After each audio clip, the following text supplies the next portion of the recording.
ప్రభు అయిన యేసుక్రీస్తు నామంలో మీకు సమాధానం కలుగునుగాక. షలోం. ఈ అనుదినము మనము యేసు ప్రభు వారు శిలువ మీద పలికిన 7 మాటల్ని మనం ధ్యానిస్తూ ఉన్నాం.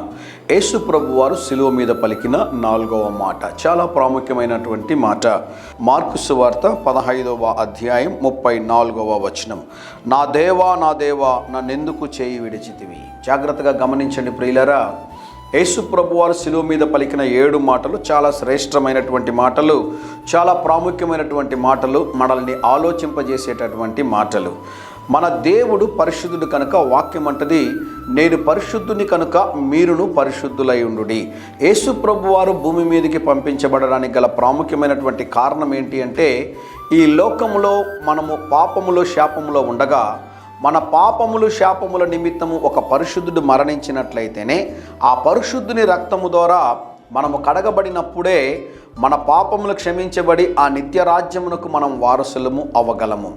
మనము నిత్యరాజ్యమునకు వారసులము అవ్వాలి అంటే భూమి మీద పరిశుద్ధముగా జీవించినటువంటి ప్రభు అయిన యేసుక్రీస్తు మీదికి పాపము ఖచ్చితంగా రావాలి.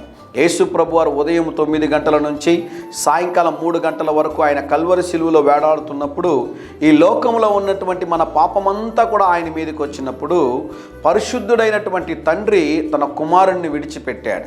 ఆ ఎడబాటును తట్టుకోలేక యేసు ప్రభు వారు పలికిన మాట ఏంటి అంటే, నా దేవా నా దేవా నన్నెందుకు చేయి విడిచితివి. తండ్రి తన కుమారుణ్ణి విడిచిపెట్టాడు కనుక ఆ తండ్రి అయిన దేవుడు మన చేతిని పట్టుకోవడానికి అవకాశం కలిగింది. యేసు ప్రభు వారు శిలువ మీద పలికిన ఆ 4వ మాటలో ఉన్నటువంటి అర్థం ఏంటో తెలుసా ప్రియులారా?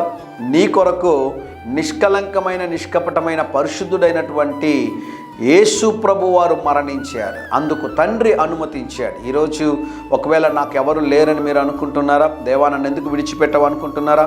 ఒకవేళ నీకును తండ్రికి మధ్యలో ఉన్నటువంటి పాపము నిన్ను తండ్రి నుంచి దూరపరిచిందేమో, వెంటనే మనం ప్రార్థన చేయాలి. ప్రభువా, నేను ఈ ఎడబాటుని తట్టుకోలేకపోతున్నాను, నన్ను క్షమించండి ప్రభువా. తిరిగి మీతో కలిసి నా జీవితాన్ని ముందు కొనసాగించాలనుకుంటున్నాను, నీతో కలిసి నడవాలనుకుంటున్నాను ప్రభువా. నీ సిలువ రక్తము చేత నన్ను కడగండి ప్రభువా, నిన్ను విడిచి నేను ఉండలేను ప్రభువా అని మీరు ఒక మాట చెప్పగలిగితే యేసు ప్రభు వారు ఆయన సిలువ రక్తము చేత మిమ్మల్ని కడిగి పరిశుద్ధపరచి నిత్య రాజ్యమునకు మిమ్మల్ని వారసులుగా దేవుడు చేయునుగాక.